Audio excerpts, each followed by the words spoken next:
आयशा फ़ाहद की शादी में जाने को तैयार नहीं होती मगर फ़ाहद उसे बार-बार फ़ोन करके ज़िद करता है कि आप मेरी बहन, आप मेरी शादी में ज़रूर आएँ।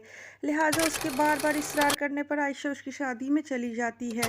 वहाँ जाकर क्या देखती है कि बासित अपनी साबिका मंगेतर सोहा के साथ वहाँ पर आया होता है। यह मंज़र आयशा के लिए देखना बहुत तकलीफ़दा होता है, लिहाज़ा वो मुरझा-सी जाती है। मगर बासित उसको देखकर बहुत खुश होता है और उसके पास आता है और उसकी तारीफ़ करता है। उसको कहता है कि बेहद खूबसूरत लग रही हो। मगर आयशा का दिल बुझ जाता है इस तारीफ़ से और कहती है कि सोहा को भी यही बात की होगी ना आपने जिसके साथ आप यहाँ पर मौजूद हैं। बासित दिल ही दिल में इस बात से बड़ी तकलीफ़ में मुब्तला होता है कि वो और आयशा अलग-अलग इस शादी में शरीक हुए हैं। लिहाज़ा घर जाकर वो फ़ैसला कर लेता है कि वो आयशा को वापस ले आएगा। जब वो आयशा को लेने उसके घर जाता है तो उसकी माँ बासित को बहुत सारी बातें सुनाती है। उसको कहती है कि तुमने मेरी बेटी की इज़्ज़त नहीं की, उसका मान नहीं रखा। अब मैं तो हरगिज़ अपनी बेटी को तुम्हारे साथ नहीं भेजूँगी।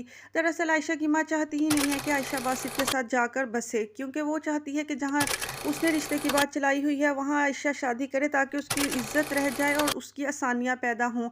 वो सेल्फ़िश औरत सिर्फ़ अपने बारे में सोच रही है, अपनी बेटी की खुशी के बारे में नहीं सोच रही। लिहाज़ा इसीलिए बासित को ज़लील और रुस्वा करके वहाँ से निकाल देती है। दूसरी तरफ आयशा की बहन उसको बहुत समझाती है कि तुम माँ के कहने में मत आना। तुम बासित को इतना चाहती हो, तुम खुद उसकी तरफ कदम बढ़ा लो।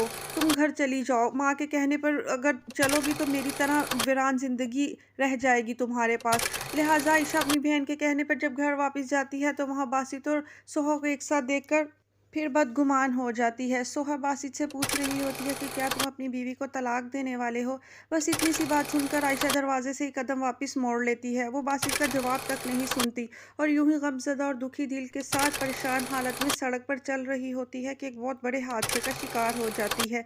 दूसरी तरफ वो काश ये बात सुन लेती जब बासित कहता कि वो कभी आयशा को नहीं छोड़ेगा क्योंकि वो उसे बेइंतहा मोहब्बत करता है।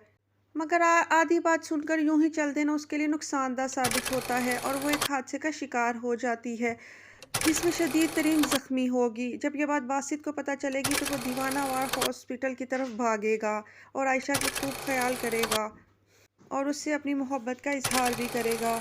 आयशा के एक्सीडेंट से उसकी माँ की अकल भी ठिकाने आ जाएगी और उसको समझ आ जाएगी कि आयशा सिर्फ बासित के साथ ही रहना चाहती है।